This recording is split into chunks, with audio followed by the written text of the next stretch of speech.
जय श्री कृष्णा। ऋषि पंचमी की चौथे नंबर की कहानी। एक जाट का था, एक भाट का था। दोनों पक्के दोस्त थे, लेकिन दोनों में फर्क था। जाट का तो भगवान को मानता था, भाट का विश्वास नहीं करता था। जाट का उसको बहुत समझा था कि तू भगवान का नाम लिया कर, लेकिन वो उसकी एक भी नहीं सुनता था। एक बार भादवा की ऋषि पंचमी आई तो जाट का तो बैठ के जा रहा था, और उसने भाटके से कहा, तुम भी चलो, तुम्हारा भी ससुराल है, तुम अपनी पत्नी को ले आना। अब दोनों रवाना हुए। गांव के बाहर जाते ही जाट का बोला, आओ भाई, राम विश्राम करें, तुम भी कर लो। तो उसने कहा कि नहीं, तुम ही करो, तुम बहन के भाई जा रहे हो, मैं तो ससुराल जवाई जा रहा हूँ, मेरी वहाँ खूब खातिरदारी होगी। अब जाटके ने तो गांव के बाहर जाकर राम विश्राम किया। राम विश्राम सो कर द्वारका को नाथ, ताता बांडा लापसी, देसी लखेसर भगवान, देसी द्वारका को नाथ, ऐसे कह के विश्राम करके आगे बढ़ा। आगे एक पेड़ के नीचे विश्राम करने लगा तो जाटका ने सोचा, बहन के जा रहा हूँ, बहन को देने के लिए कुछ भी नहीं है, मैं लाया नहीं, तो ये पेड़ के पत्ते ही तोड़ के ले जाता हूँ, पत्तों से बच्चे पुपाड़ी बनाकर बजा लेंगे। अब बहन के गांव के बाहर राम विश्राम करने लगा। उसने दोस्त से कहा तो दोस्त ने मना कर दिया। जाटके ने तो राम विश्राम किया। राम विश्राम सो कर द्वारका को नाथ, ताता भांडा लापसी, देसी लखेसर भगवान, देसी द्वारका का नाथ। दोनों चले गए। जाटका बहन के गया और भाट का ससुराल गया। जाटका की बहन ऋषि पंचमी का उद्यापन कर रही थी। भाई शर्मिंदा हुआ कि मैं तो कुछ भी नहीं लाया।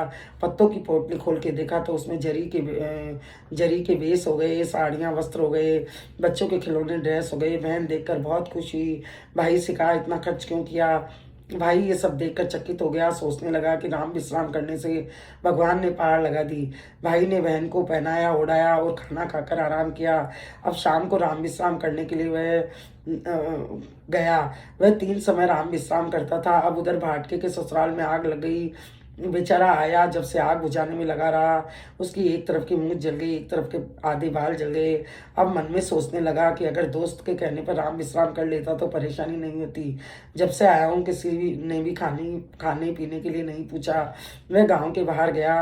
वहां पर जाट का राम विश्राम कर रहा था। उसने भाटके से पूछा कि कहो दोस्त, क्या हाल है? दोस्त ने कहा कि हाल तो खराब है, अभी तक खाना भी नहीं खाया, वह शरीर की हालत बिगड़ गई है, मैं राम विश्राम कर लेता हूँ। दोनों मित्र ने राम विश्राम किया। राम विश्राम सो कर द्वारका को नाथ, ताता भांडा लापसी, देसी लखेसर भगवान, देसी द्वारका को नाथ, ऐसे 3 बार बोलकर अपने अपने स्थान को चले गए। जाटका की बहन ने अच्छे से भोजन करवाया।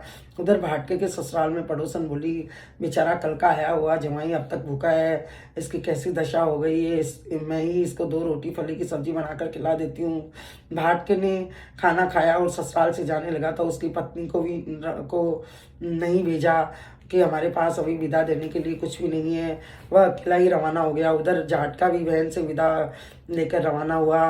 दोनों दोस्त साथ साथ चले। थोड़ी दूर पर जाटका राम विश्राम करने लगा। भाटका फिर से मजाक करने लगा, तुम अपनी पत्नी के पास जा रहे हो, तुम्हें खाना नहीं मिलेगा, तुम राम विश्राम करो, मैं तो माँ के पास जा रहा हूँ, मुझे तो जाते ही माँ गरम गरम रोटी परोस देगी। जाटके ने राम विश्राम किया और घर पर आ गए। जाटके की पत्नी ने पूछा, ननद कैसी है, बच्चे कैसे हैं, सब ठीक है? बुआ की भेजी हुई चीज़ों से बच्चे खेलने लगे। पति को खाना परोस दिया। कहने लगी, अपने पास तो बहन को देने के लिए कुछ भी नहीं था, कहीं बहन नाराज़ तो नहीं हुई? जाटके ने कहा कि बहन तो अपनी परिस्थिति के बारे में मालूम है, वह नाराज़ नहीं हुई। उधर भाटके की माँ उसको देखते ही नाराज़ हो गई। कहा कि अपनी क्या हालत करके आया है, पत्नी को भी नहीं लाया, ये डंडा ले और जाकर भैंस ढूंढ कर ला, 2 दिन से खो गई है। भाटका जंगल में भैंस ढूंढने गया। सुबह से शाम हो गई मगर भैंस नहीं मिली। वह थक हार कर गाँव के बाहर चबूतरे पर बैठ गया। अब शाम को जाटका राम विश्राम करने आया। भाटके को देखकर पूछा, कहो मित्र, क्या हालचाल है? उसने बताया, हमारी तो भैंस खो गई, आया जब से भैंस को ही ढूंढ रहा हूँ, माँ ने खाना भी नहीं खिलाया। जाटके ने कहा, भैया राम विश्राम कर लो, अभी भैंस मिल जाएगी। दोनों ने राम विश्राम किया। राम विश्राम सो कर द्वारका को नाथ, ताता भांडा लापसी, देसी लखेसर भगवान, देसी द्वारका को नाथ। राम विश्राम करने से सभी समस्याओं का कभी समस्या नहीं आती है जीवन में। आदत बना लो। हम रोजाना साथ साथ राम विश्राम करेंगे। दोनों ने राम विश्राम किया। राम विश्राम सो कर द्वारका को नाथ, ताता भांडा लापसी, देसी लखेसर भगवान, देसी द्वारका को नाथ। राम विश्राम करके चले गए। रास्ते में भैंस मिल गई। घर आया तो माँ बोली, खाना खा ले, थक गया होगा। उस दिन से भाटका भी राम विश्राम करने लग गया।